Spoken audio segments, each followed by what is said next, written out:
about to turn it up. Turn it.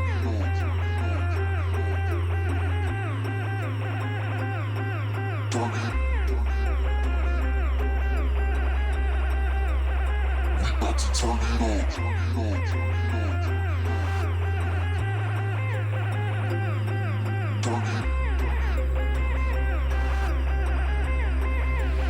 We about to turn it up. Turn it up. Turn it up.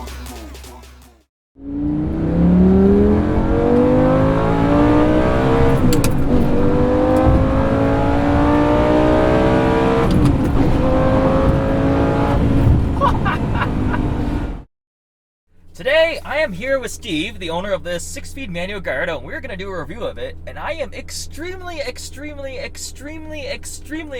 because the Gallardo is a car I've always loved. When I was growing up, this was a car that I had on my wall as a poster on my computer screen and stuff like that. Was it a Rancho, too? Was it a Rancho? Yeah, that was one of the launch colors, I think. It might have been this exact color. And the fact that this one is a manual makes it just the most epic, perfect iteration because as cool as normal Gallardos are, E-gear kind of sucks. And 6-speed manual fixes all of that. And a gated 6-speed in a supercar is a dying breed of vehicle, and it's just such a unique, awesome experience.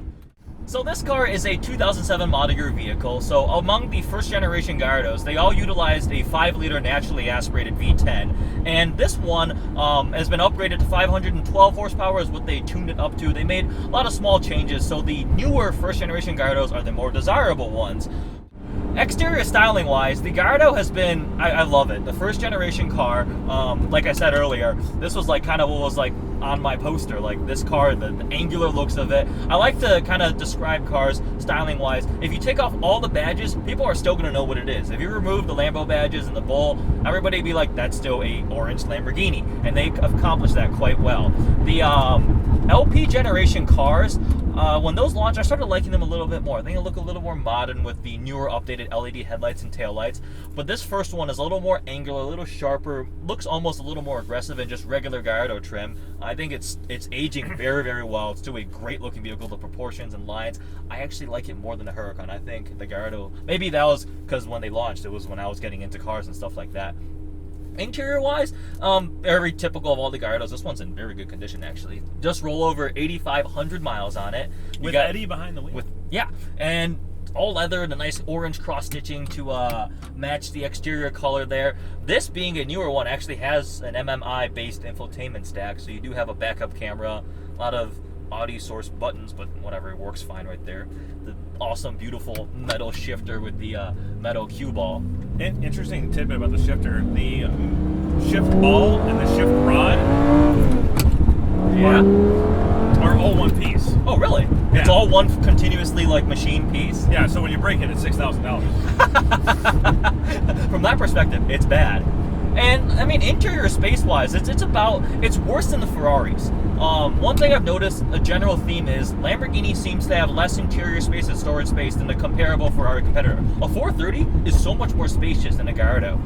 This, you're more snug. It feels a little more tight around you. I mean, I don't really complain. It's not supposed to be a practical vehicle. You do have that little parcel shelf in your frunk up front, but beyond that, it's starting to. It's a little bit of a older interior stuff, but I honestly don't care about any of that because it's all about what it's like to just feel behind it, and you're in a Lamborghini sitting behind this. So if we talk about value really quickly, this car is worth, how much do you think it's worth? 125 to 140? No, somewhere in that price range. Yeah. I believe this particular model would probably sell, this particular example, I should say, would probably sell for about 128 to 135. So and that would be to the person who has to have this exact car. Okay. A manual Gallardo definitely commands a price premium for very good reason because it's about 10 to 15%. Yeah, so they're worth a little bit more. So if you want the manual V10, this type of supercar feel, you could go for an R8 V10, which is definitely a little less expensive, but it also feels correspondingly less exotic. If you want a manual 430, you're talking, they're like 200, some of them are close to 200 grand. They're the cheapest one I found was 179 with 66,000 miles. Yeah, exactly. Manual 430s are just stupid amounts of money. But they are divine. Probably sublime, yeah. But I mean, this car, I think it is worth every bit of that 100 25, whatever you can find one for. This really does. I think it's the perfect Gallardo. I don't really want an E-Gear one at all anymore. No, so I drove an E-Gear, Yeah. and a friend of mine's dealership, he let me test drive it because I was really thinking about it. It was Yeah. a beautiful white, Platinum had it. Okay. It was a beautiful white Spider, and I drove the E-Gear, and I'm like, oh yeah, it's actually not on the second half of the first generation ones. They got a lot better. They're not objectionably terrible, but after I drove this, I was just like, wow, I would have regretted it for the rest of my life. 100%. I think this is the one I would buy. If I were to rate out of 100, this is getting a 95 because it's so enjoyable to drive. The five out of 100 that it's missing is because it doesn't have Bluetooth. 100% accurate. That is the only complaint I have about a manual Gallardo. You can actually get right back on the freeway Okay. there. The clutch feel, it's very linear. The engagement point's like right in the middle. Shifting is, I'm sure the more time I spend with it, the more smooth I get with it, as you have become very smooth and comfortable with it. One thing that you guys can't see here that is hilarious is that Eddie is actually too tall for this car. I am a little bit on the tall. How tall are you? 6 foot. 6 foot? Okay, yeah. I'm like 6'2", 6'3". My legs are pretty long, so most supercars I kind of like wedge myself into them, but I'm a little bit too tall for this, but I don't care. Compromises can be made.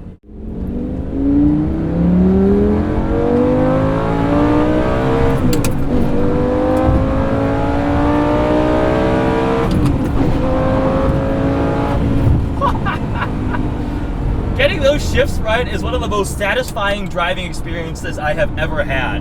That wins right there.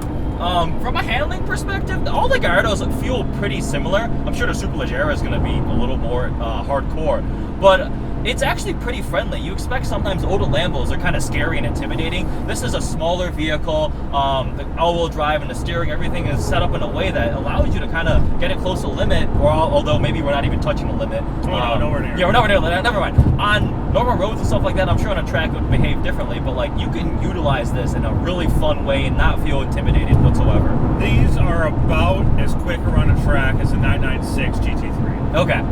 And a whole lot more exotic package. But pretty much, I think my biggest takeaway is how quickly you feel comfortable behind the wheel of one of these. This thing inspires unbelievable amounts of confidence. Exactly, yeah, like I'm in it. I mean, we've been in this car pretty much most of today, but I'm feeling pretty comfortable in this. I would be willing to do, I just did a poll right there. You get used to it pretty quickly. To an undisclosed speed. To the speed limit. So you could disclose it, 70 miles an hour.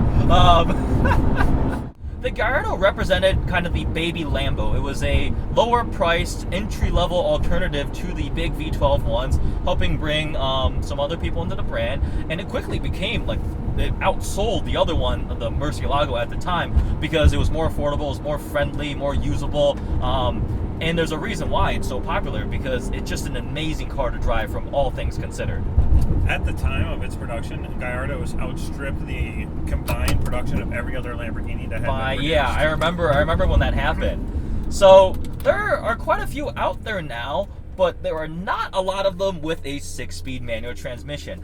If we talk about what it's like to just drive this thing, I think that's the highlight. It really dominates the whole experience. Yes, you have the big naturally aspirated V10, the sounds, the performance and everything, but just the feel of having 3 pedals is something you don't experience anymore. Lamborghini does not offer a car with a manual transmission. Ferrari does not offer a car with a manual transmission. They are dying off, and it's all dual clutches and automatic transmissions now.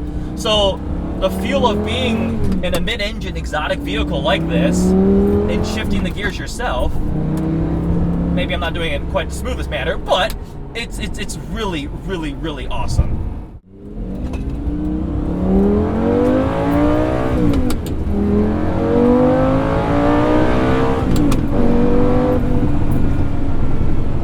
You're really enjoying yourself, aren't you? Yeah, this is A treat. This is amazing. Thank you so much, Steve. Overall, a manual Lamborghini Gallardo, I'm viewing it as a huge step up of a regular one. I like it a lot more.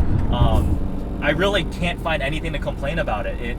Yeah, sure, maybe the dual clutches are faster and around a straight line, blah, blah, blah. But in terms of just if you're looking for something that's fun to drive, overall package, it provides a great deal of driving enjoyment.